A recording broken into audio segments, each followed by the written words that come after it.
What is going on, everybody? Boilon here, and welcome to another video on Lord of the Rings Home. Now, today, I want to talk about the two biggest characters in the game. Yes, they are actually the biggest characters in the game. We're here to talk about Ironhide Troll, Gaz Ironhide. Honestly, I just call him Ironhide. And I want to talk about the Troll Brute. Yes, I know he has a name. I always end up screwing it up. But regardless, these are the two trolls that are in the game. Outside of Great Goblin, these are the only large characters that you can use because you can only have one of them in your team.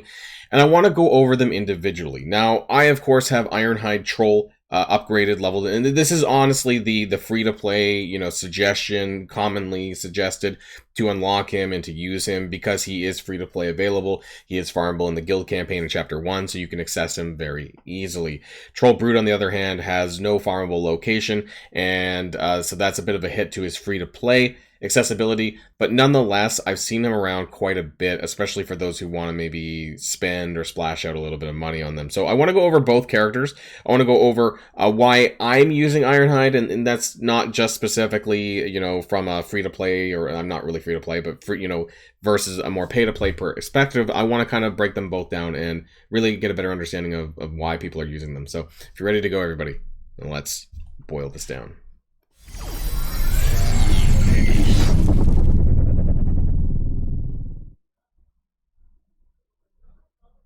So I want to start off things here on lordoftherings.gg or LotR.gg, and the reason why we're here is because we can get a very quick and easy detail of the profile of each of the characters and have a better understanding of their stats and also of their skills, because you can, I guess I can show that to you in the game, but realistically this is just as good. So ignore this kind of stuff. This is some of the tier list stuff that they were added in conjunction with some of the other content creators, but ignore that because I think that's really important to get a better understanding of these characters with their own merit, and that's what we're going to be doing here today. Now, kit-wise, let's talk about Ironhide's kit. So he does, it's honestly a pretty basic kit, but what he does is a lot of damage, and I can't understate that. So, for example, his basic, can we zoom in a little bit? That would be great. I don't know if I can I get a little bit further? So his basic Spear Bash, attack the enemy for 2. Now this is at 6. 6. I believe the passive has 6, unlike Marvel Strike Force that has only 4 levels in the passive, or 5 if you have the T-Force. The basic here is 210% damage, and if they're below 50% health, it does 280, or, about a third more damage, typically, if they're low hit points, which is some pretty good numbers for a single target attack. His special attack does attack all enemies for 230, but again, this might not be based on your level because this is at level 6. And then it dispels 1 boon across the board from each enemy that it hits. Now, this needs to make a focus versus resistance check, so whether or not this actually does land, hopefully, because for me, you might have seen in my other videos that I am actually prioritizing Ironhide's gear a little bit, at least versus my other shadow characters. So this typically does land for him. And what's really great about this is if you expand the special, it does actually go, it's originally 5 energy, but it does go down to 4 at level 6. Now I realize that that's pretty late, but nonetheless, we need to start thinking about things more in the sort of later game and less in the beginning, because I think in the beginning, if you touched on any of my other videos, a lot of it really just comes down to level and gear tier rather than the actual character. So let's just do that. Now his other attack, Rampage, which is, I call it Ultimate because I'm from Marvel Strike Force. That's just what I'm used to.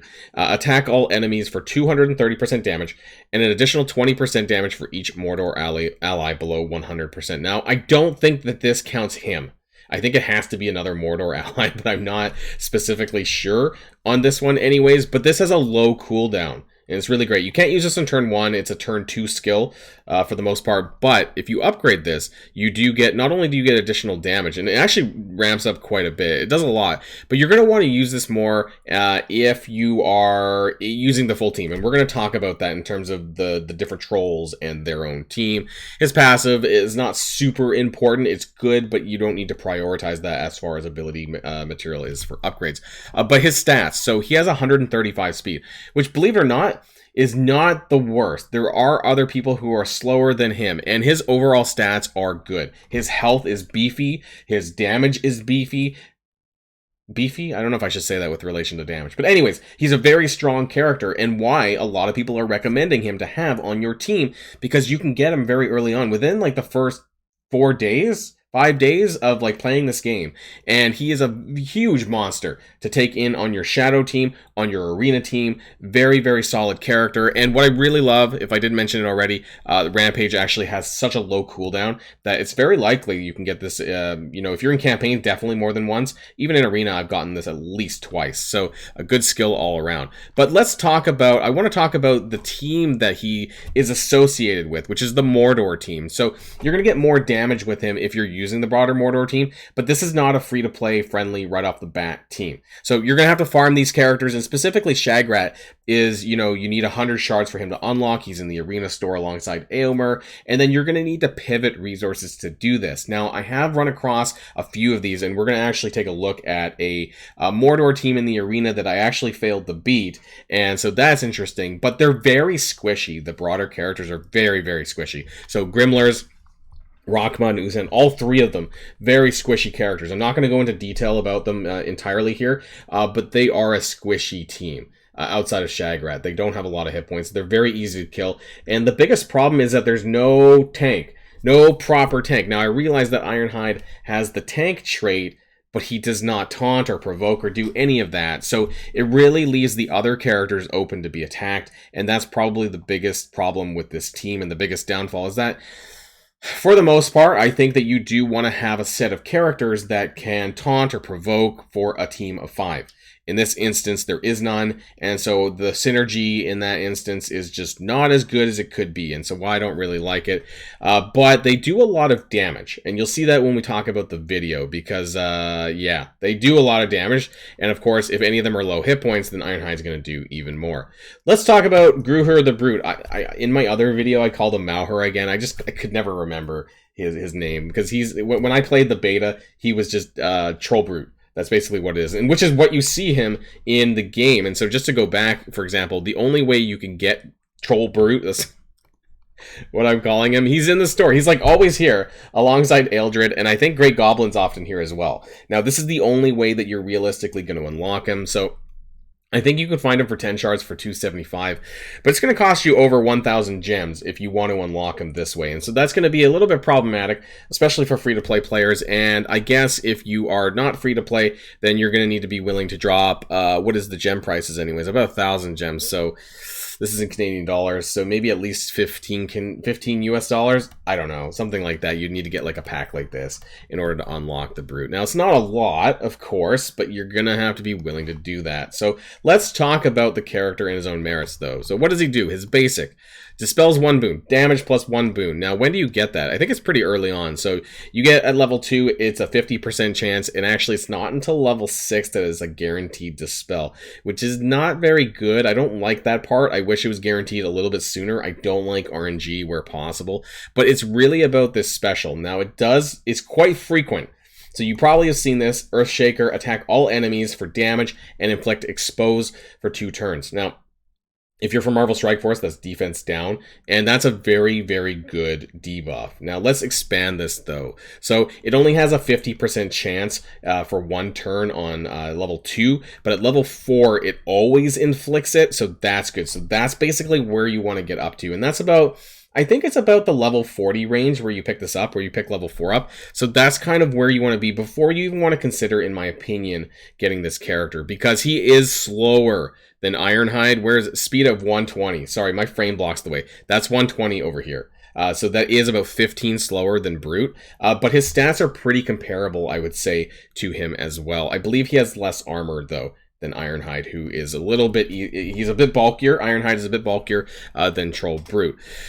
Not until level 6, though, does his AoE have a +1 expose duration. This is probably where it's going to get a little bit better, because it is a good skill. Defense down is a very great skill, especially as a standalone. Now, his other skill, Monstrous Roar, it's a 3-turn cooldown ability, and I want to say that this one is a very low cooldown. He's doing this like every 2 turns. So it's quite frequent, and especially if you get that level 6 upgrade, it's going to happen. Like, you're almost always going to have expose up, so that is good too. Grant might for 1 turn to all squad members and inflict daze. Now, daze is a reduction of focus. So This is, I would say the same in Marvel Strike Force, and I know this is a very early game, but I don't like skills that just do buffs or like not enough. I realize that it is to all squad members when you upgrade it, but and might is good. Aowen does pretty much the same thing though, and she does do an assist alongside the skill. Yeah, at least at level 1 it does do the might to all squad members and then the daze on the target enemy. So the daze doesn't, that's all you're upgrading this for. And what the great thing is about this, if you don't care about this skill, then you can just leave it at level 1 and you get the might, but then it's not doing much else. And I feel like while might is really good, it's just not as good as say someone like Aowen who gets to do might on everyone and then some. It's not might, I know you have to upgrade it. Anyways, it's not about Aowen. So, and then the passive, which is really important. When attacked, inflict 1 stack of poison on the attacking enemy. Now, this is not guaranteed. If you don't know what poison does, you take damage based on a percentage of their max health. It also reduces your healing a little bit. So let's talk about the passive and the skills. It's very low at the beginning. So even if you were to get to like level 3, level 4, it's only a 40 to 50% chance to inflict poison. Now, comparing that to Ironhide's passive, it's actually pretty good, I suppose, because his is just some base stats on himself. It's not amazing. But you do have to work your way all the way to the bottom to get a guarantee, and I don't really like that either. So I would say that his passive is kind of but then so is Ironhide's, and so that kind of balances it out. And I don't, this skill with might is great. It really is. But then if you're don't use him alongside Aowen, because you're just going to have these mites kind of go back and forth and it may end up wasting itself. So I'd be cautious about using him alongside Aowen. Now this is really what you're here for, is this. The damage plus the expose, whether it's 1 turn or 2 turns. There's like nobody really at level 6 abilities, but hey, I just wanted to point that out there. And then of course for Ironhide, you have more consistent AoE damage. And I think that's why I like him, is that he has that, whether it's the special swipe on turn 1 or the rampage on turn 2, and his basic just does more damage than what you're going to get out of Troll Brute. I prefer Ironhide, even though I'm not using him. Let's talk about the team, though, that he's with. So Brute does have the Misty Mountain trait, which you can see down here below. But none of the goblins actually give bonuses to Misty Mountain, and so I think this is really important. The only person that I'm aware of, and actually I already had his page pulled up, is Bolg, that I think gives bonuses to Misty Mountain. And it's also very late in the game. I haven't even unlocked Bolg. I'm very close, but I haven't actually unlocked him yet. So he, alongside Halbrad, are very, very slow to unlock in this game. But let's take a look at what he does for the Misty Mountain. And you'll find that down towards the bottom when you get to his leader ability, which should be on here, Bolg's Brigade. So on Orc, Troll, and Misty Mountain squad members' turn, 50% chance to gain advantage, which gives you a guaranteed crit. Now, I imagine that if you're doing that special attack on the Brute, and he's doing the defense down and all that, that's going to be a lot of damage. But you could also do this with Ironhide Troll, right? It's the exact same thing, because it says Troll or Misty Mountain, now that I think about it.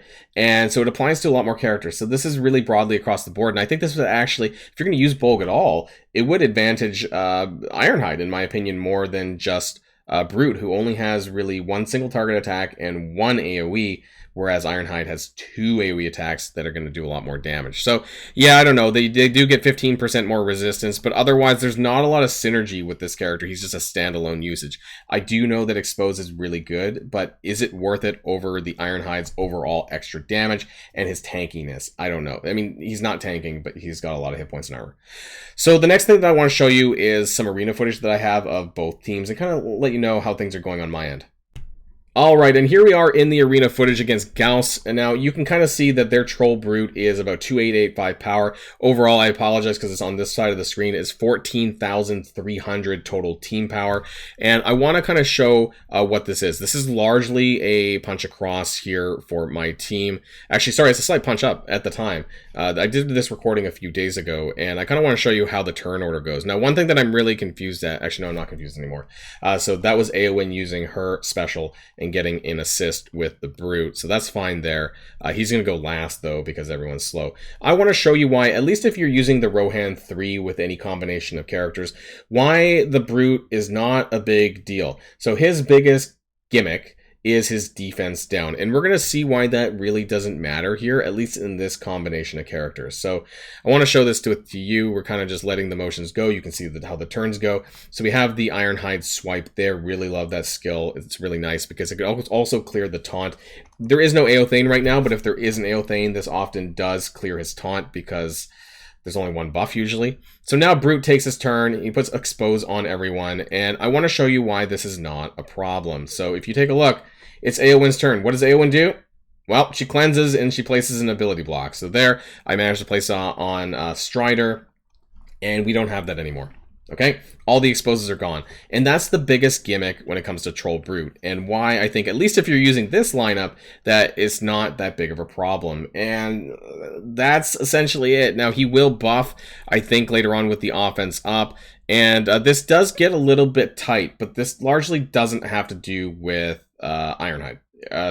Brute. It has to do with just their team being a little bit stronger, and then I'm kind of forced into fighting Halbrad because I have no way of clearing that, and he's a taunt, not a provoke. Anyways, they get offense up on their team, and so they're doing a little bit of damage to my characters. The AI seems to be a lot smarter in this game than, say, Marvel Strike Force, for example, because they're very good at really just plowing into certain characters and getting them killed when it comes to, you know, if you don't have a tank, they're very likely going to kill your weak characters. But we're just going to skip ahead because that's really it. And at the end of the day, I won. It was a punch up. It was close, I admit, but I did get it done, and that was the battle. So I punched up a little bit, and I came across victorious. Probably could have played it a little bit better. But nonetheless, the whole point of this was to show you that you can win, and you can use Eowyn as a counter to Troll Brute's defense down. So that's important there. The other one I want to talk about is the Mordor. Now, this is against a full Mordor team. I believe at the time when I did this, this was a 1,000 punch-up, and I apologize for the inception here. Nowadays, when I do my recording, I make sure I don't have my frame up, so sorry for the double frames here. But yeah, this was not... they have high damage. I mentioned that before. The Mordor team has high damage, but they're very squishy, and you'll see that. I normally go for targeting Rockma first because he chucks multiple bombs AoE, and I don't like that. A lot of the other characters are single target, with the exception of Brute. He just takes a long time to kill, so I normally focus on him last. So you can kind of see things... Oh, and I guess when you combine Shagrat and... God, the other guy, Grimlers, they do have a small little poison sort of AoE as well. And so they do have a lot of damage. Right, but you know, at the end of the day, they're very, very squishy. And if this was a punch across, I think I would have been fine. It's just that how things ended up being. If I landed a crit on Ironhide, that would have killed Rockma as well, but it didn't. Anyways, my point is we're going to skip ahead a little bit. That the Mordor team is good, but do you want to pick? Like, I can't be guaranteed that this is going to be the arena meta, you know, in a week's time or 2 weeks' time, and how strong this is going to be. You know, great on this guy who leveled it, and I'm sure it's a lot of fun, though, especially as your shadow team, maybe even for your campaigns. But yeah, this is mainly just kind of a showcase of the different trolls. Personally, I'm still a big fan of Ironhide Troll. The reason for it is you can see this in like the Mordor team as well, that they just have a lot of damage. Troll Ironhide has a lot of damage, and the problem with the defense down or exposed from the Brute is that you can cleanse this, whether it's from Eowyn or whether it's from possibly the upcoming Elves team as well, that they're going to be able to deal with that. And that's pretty much his biggest gimmick, and why I don't think he actually deserves the rating that people give him. And I think that probably for most free-to-play players especially, you should just stay the course, and if you want to use Ironhide Troll, you definitely should, because I'm still using him, and I think he's really good. So that's going to be the end of this video. I hope this was helpful anyways, just to have a discussion on the two trolls, because a lot of people are asking me this question. So that's the end of this video, and until next time, stay safe and healthy. I'll see y'all later. Boilon signing out.